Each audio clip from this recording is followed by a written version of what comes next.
j'espère que vous allez tous très très bien. On se retrouve aujourd'hui pour faire un petit bilan sur ma deuxième semaine du mois de novembre.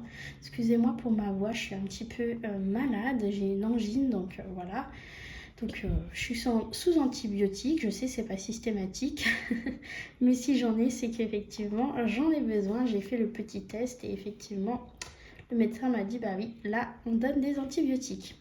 Donc on va faire un petit point ici de ce qu'il me reste. Par rapport à mon portefeuille, je voulais vous montrer par rapport à mon portefeuille, j'ai changé un petit truc parce que je n'ai pas encore reçu la fameuse carte magique Mastercard de ma coopérative, donc je l'attends. Et du coup, voilà ce que j'ai changé. Hop, j'ai pris deux pochettes en attendant, deux enveloppes pour la santé et le divers parce que du coup, c'est celle que j'ai besoin le plus. Et la preuve, là, dans la santé, normalement, on a 30 € et j'ai eu besoin pour aller faire un achat pour moi qui n'était pas remboursé. Le shopping, j'ai encore la totalité, j'ai rien dépensé encore. Donc, voilà, pour l'instant, ils sont là, mais à venir, c'est vrai qu'ils seront sur la carte de la coopérative.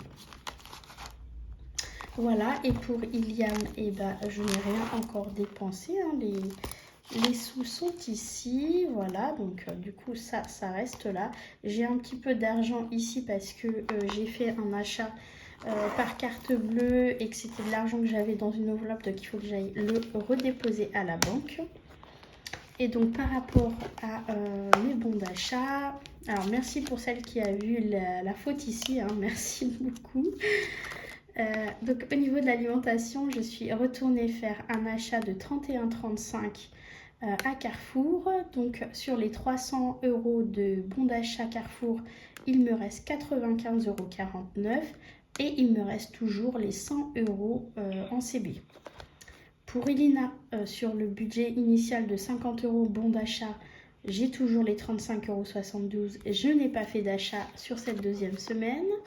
Iliam, en cash, vous avez vu, c'est encore là. Pour Isis, en bon d'achat, j'avais 20 €. Il me reste encore 6,31 €. Donc, pour l'instant, je n'ai besoin de rien d'autre. Et donc là, j'ai noté pour la santé. Hein, donc, première semaine, j'étais toujours à 30 €. J'ai rien utilisé. Deuxième semaine, j'ai fait un achat à 7,50 €. Donc, il me reste 22,50 €. Divers, j'ai pas fait d'achat. Il faut que je mette les petits traits. Total, c'est pareil, je les ai pas encore reçus, mais ils sont en cours de route. Hein. J'ai eu le numéro de livraison, de suivi, donc ils sont en route. Donc voilà, pour l'instant, j'ai pas encore besoin de remettre de plein dans la voiture, donc ça va. Mais c'est vrai que plus tôt elles seront là et plus je serai rassurée. Voilà. Et puis en ce qui concerne mes défis, ça sera rempli à la fin du mois avec ce qu'il me restera. En attendant, je voulais vous remercier énormément de votre bienveillance par rapport à ma nouvelle façon de faire. Il y en a beaucoup, comme je l'ai dit, qui ont quitté l'aventure parce que pour eux, je suis rentrée dans une secte, ou alors qui n'ont pas compris le système ou alors que tout simplement ça ne correspond pas à leur façon de consommer. Moi, comme vous voyez, je change rien à part le nom du magasin. Hein. J'ai gardé les mêmes montants et je me dis que autant dépenser, j'ai pas le choix, il faut que j'achète à manger pour moi et mes enfants. Je change juste de magasin et au lieu de directement payer avec mon cash comme je faisais avant, là j'achète mes bons d'achat et ça me rapporte un petit peu. Alors certes, c'est pas énorme, hein, il va falloir se dire que c'est quelque chose qui va être rentable sur le long terme. Et moi, quand j'en vois autour de moi qui, malgré tout, sans changer leurs habitudes, arrivent à s'augmenter leur pouvoir d'achat au fur des années, moi je dis tant mieux, parce que c'est quelque chose que de toute façon j'aurais pas récupéré si j'aurais continué à acheter avec mon espèce. Là, je change rien, je continue toujours pareil. C'est juste que j'achète avec des bons d'achat. Du nombre de courses que je dois faire chaque semaine, chaque mois, au montant de chaque mois que je dois faire, ils sont vite rentabilisés au final. Parce que ça, c'est qu'une partie. Après, il y a tout ce qui est anniversaire, plaisir aussi. Si on a besoin d'acheter des choses pour la maison, faire des travaux pour la maison.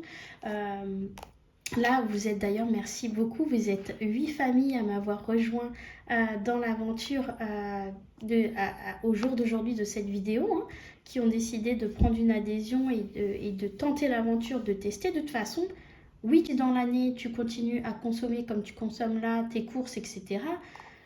Pouvoir faire ses courses, par exemple comme moi à Carrefour ou Auchan ou au Géant, c'est sûr que c'est ceux qui rapportent le plus. Après, c'est du cas par cas. Dans ce cas-là, si tu veux avoir des renseignements, viens en MP. Mais pour ces personnes-là, on a étudié ensemble. Moi, je ne veux pas qu'ils s'adhèrent sans savoir vraiment si c'est rentable pour eux, si ça vaut le coup pour eux. Malheureusement, il y a des personnes qui ne font pas ça. Donc oui, c'est sûr que pour eux, c'est un échec. Ils trouvent que c'est du n'importe quoi, que c'est pas rentable.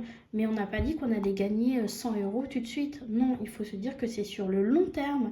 Moi, je vois ça comme sur le long terme. De toute façon, je suis obligée de me nourrir. Je suis obligée de mettre du gasoil dans ma voiture. Je suis obligée d'acheter des cadeaux pour mes enfants, pour ma famille, pour Noël, les anniversaires. Donc autant que je les achète avec des bons cadeaux qui vont rapporter des petits points qui, mis bout à bout, vont me rapporter des euros en crédit d'achat pour les futurs mois, futures années. Donc oui, certes, au début, j'ai dépensé. Bon, moi, j'ai dépensé un peu plus que d'autres parce que j'ai vu le potentiel de cette opportunité qui s'ouvrait à moi. Mais après, je n'oblige personne. Moi, les personnes qui sont venues me voir, qui m'ont demandé de rentrer dans la coopérative, ils l'ont fait en pleine conscience. J'ai étudié avant avec eux si vraiment c'était intéressant par rapport à eux, leur composition familiale, si vraiment ça c'était rentable pour eux. Euh, voilà, donc je ne vais pas forcer quelqu'un à venir le faire si au final je me rends compte que ce n'est pas bien pour sa famille et que ça ne va rien lui apporter de plus. Le but, c'est vraiment de réussir à gagner un petit peu sur nos achats qu'on fait dans la vie de tous les jours. Moi, je ne change rien. Bon, excusez-moi pour le blabla, pour ceux que ça dérange, mais voilà, j'avais besoin de vous parler de ça. Maintenant, si ça t'intéresse et que tu voudrais en savoir plus, n'hésite pas à me contacter en MP ou alors sur ma boîte mail, hein, tu trouves tout en...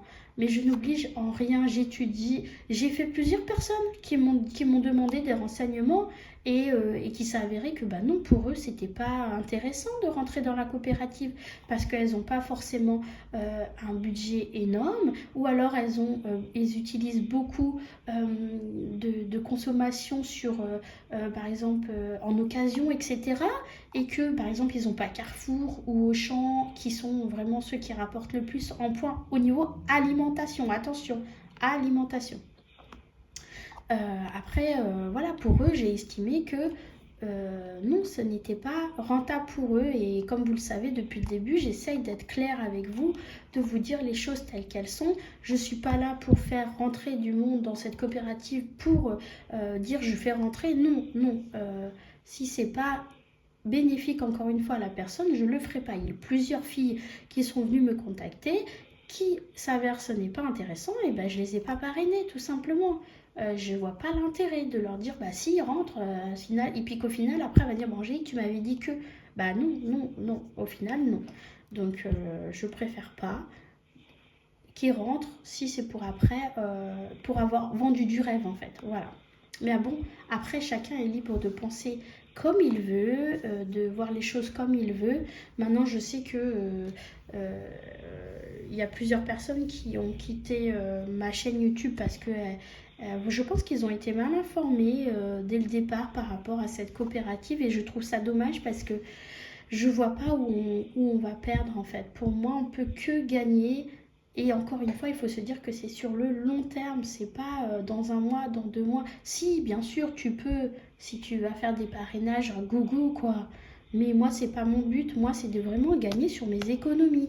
J'ai la chance de pouvoir parrainer parce que j'ai pris cette licence-là, mais aussi non parce que, attention, je ne l'ai pas pris pour pouvoir faire des parrainages. Je l'ai pris parce que avec cette opportunité-là, de cette licence-là, je peux moi-même déplacer mes points où j'ai envie sur mes jauges à remplir. Et c'est surtout ça que je voulais, pouvoir être plus libre si à un moment donné, je voulais fermer telle ou telle jauge avant une autre, tout simplement. C'est juste ça.